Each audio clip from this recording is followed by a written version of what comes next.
So we're going to go ahead and continue the long-standing tradition of covering Japanese boxing here on True School Sports. True School Sports, the #1 source for Japanese boxing in America. And shout out to everybody in the land of the rising sun and in the land of the free and the home of the brave, Japan and the USA and the whole world over. Thank you for tuning in once again to the home of boxing here on YouTube, the untouchable True School Sports. Great to have you here. But I wanted to give my thoughts and give my insights on this very interesting triple header, the world title triple header in Japan. Y'all can say the date. It'll be July the 20th. And there's a lot of notable names in Japanese boxing that will be taking place on this card. And I guess I'll start with my favorite fighter on the card, one of my favorite fighters in boxing. One of my favorite fighters in boxing history, quite frankly. He's back, looking to become world champion in his third weight class. Looking to win his 7th world title in his boxing career. We're going to have the return of none other than the amazing boy himself, future Hall of Famer, one of the best little men of his era, Kenshiro Teraji. And he'll be fighting for the recently vacated WBO super flyweight title that was left behind by none other than Jesse Bam Rodriguez. And he'll be taking on Israel Gonzalez. Now, Israel Gonzalez, battle-tested veteran fighter. This is going to be his 40th fight in the professional ranks, and I'm gonna quote my good friend Hyro here, a longtime viewer, one of my really good friends in the world. Hyro, he told me that Israel Gonzalez is like the Joet Gonzalez of the super flyweight division, because Joet Gonzalez has gotten like 4 world title shots in his career. At 126 pounds. This is gonna be Israel Gonzalez's 5th world title shot, guys. Because this guy's been around the block, and I actually thought he should have been world champion when he fought Cal Yafai. I thought he beat Cal Yafai in 2018, but this is a guy that he fought Joan Encajas 8 years ago, got knocked out by him. He fought Cal Yafai 8 years ago, lost a very controversial points decision out there in Monaco. Then he fought Roman Gonzalez when he had his resurgence in boxing. He lost a decision to Chocolatito, and then he ultimately wound up losing to Bam Rodriguez 4 years ago when he took Bam the full distance and actually made him look bad, made him look kind of mid and regular in that fight. So this is his 5th world title shot. And one thing about Israel Gonzalez, he's been a real throwback Mexican warhorse. He has that Mexican style. He's a guy that can throw a lot of punches. Does have a lot of volume. Now, look, one thing I'll say about Israel Gonzalez, I'm not gonna lie to you guys and act like I've been following him super closely. I haven't seen him fight since Bam. I haven't.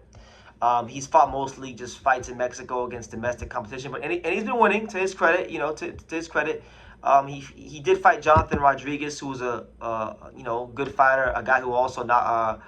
Oh no, that's a different Jonathan Rodriguez. So yeah, he's been fighting mostly domestic level, Mexican competition, tough guys that are game, guys that come to win, and he's been winning. But this is the world level. This is Kenshiro Teraji we're talking about here. And one thing that Gonzalez will have going in his favor is that he's gonna have a big advantage in terms of reach. Kenshiro's reach is only 64.5 inches.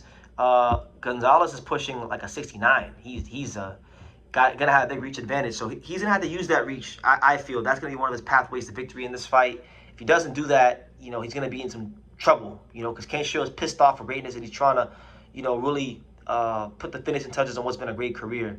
So Israel Gonzalez needs to use that range, use that volume, and like when you look at the history of boxing, I've said this many times. Japanese boxers have a very regimented style. They're very like mid-range, 1-2 straight punches, very textbook, and they're tough. They have a lot of heart, but they're very textbook, right? Kenshiro's no different. He's up there in age. I think you gotta make him feel his age. Being what is Kenshiro now? He's in his 30s now, because Kenshiro's no spring chicken. He's at that age for little fighters where they fall off a cliff in terms of their physicality. He's 34 years old, Kenshiro, so make him feel 34 in that ring. If Israel Gonzalez don't get it done now, I don't know.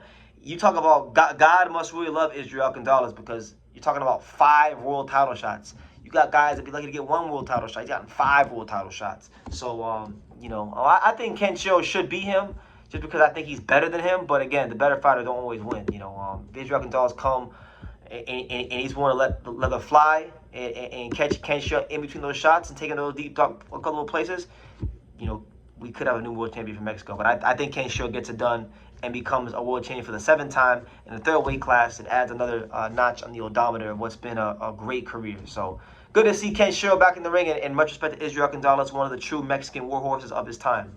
It would break my heart because I love Kenshiro if he won, but the guy's been through a lot in his career, so I'd definitely be happy for him. But switching gears, you also on this card you have Shokichi Iwata, the WBC light flyweight champion.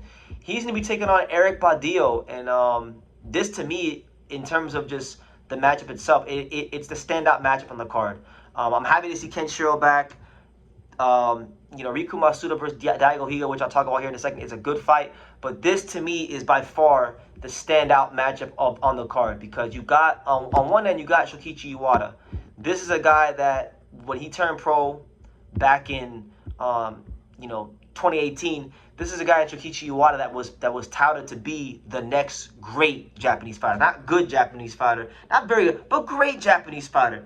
I was never as high on him as All-Star Boxing is, or as some people in the fight game are. I always thought, even before he ever lost to any of those Puerto Ricans he fought, like John de Gonzalez or Rene Santiago, I always thought he didn't really impress me. He didn't give me the vibe of somebody that was truly going to be one of those next top great fighters. But he's champion now. He's become champion again, and Badillo, to me, I would say, definitely could be the hardest opponent of his career, because when he fought Rene Santiago and when he fought Jonathan Gonzalez, those were fights that Shokichi Iwata was supposed to win. Now this fight, to me, going in is more of a 50-50 pick'em fight.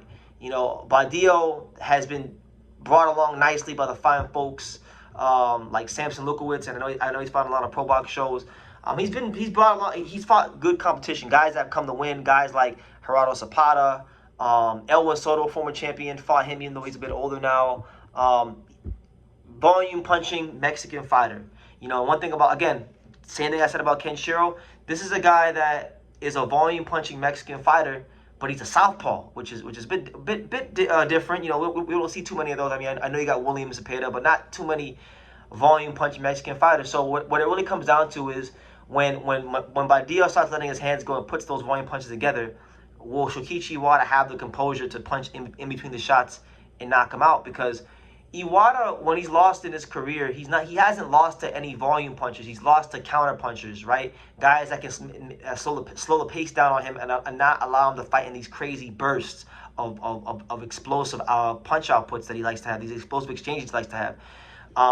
He hasn't lost no volume punchers. So I'm going to slightly, by the hairs of my chinny chin, lean towards Iwata, just because I'm giving him the benefit of the doubt because of experience. But Erik Badillo, I'm putting Iwata on a massive upset alert, because this guy can fight his ass off. This guy, I've watched him fight a couple times.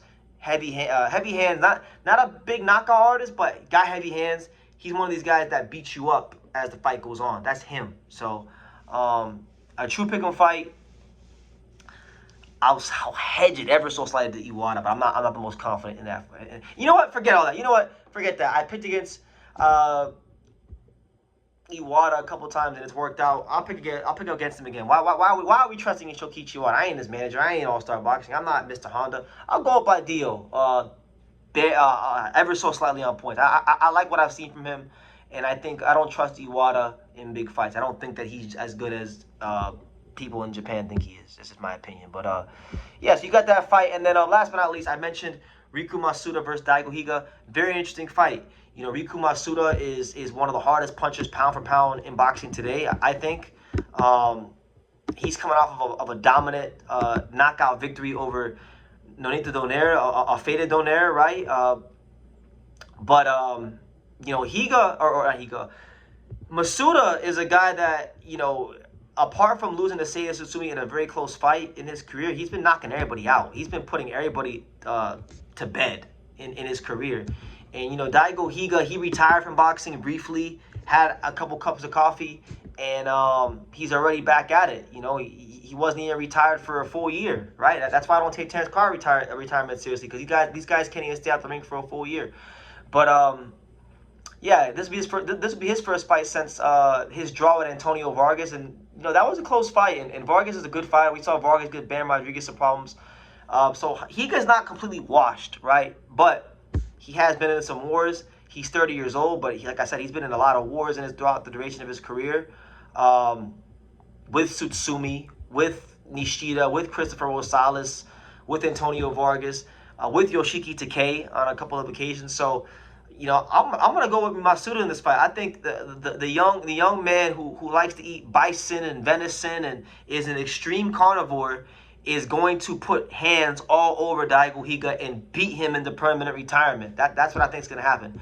Obviously, we know that Higa has the experience on Riku Masuda, so him being able to pressure this guy and really put him on his back foot could be a big problem for him. But my thing is, they put Masuda in there with Tsutsumi. He held his own. They put him in there with Donaire, who was coming off of a dominant performance against Tsutsumi, which a lot of people thought he could have possibly got a decision in.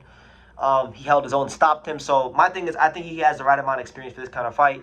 I think this should be Masuda announcing himself to the world as a world champion, as a real world champion, and beating the brakes off of Daigo Higa. And I'll tell you this: if he doesn't beat the brakes off Daigo Higa, I'll be very disappointed in Masuda. So yeah, I'm gonna go with Kenshiro, Erik Badillo, Riku Masuda as my picks for the triple header fight. Good card. Looking forward to it.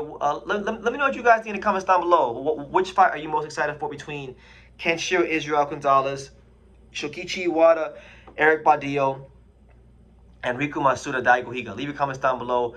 Make sure you guys take time to subscribe and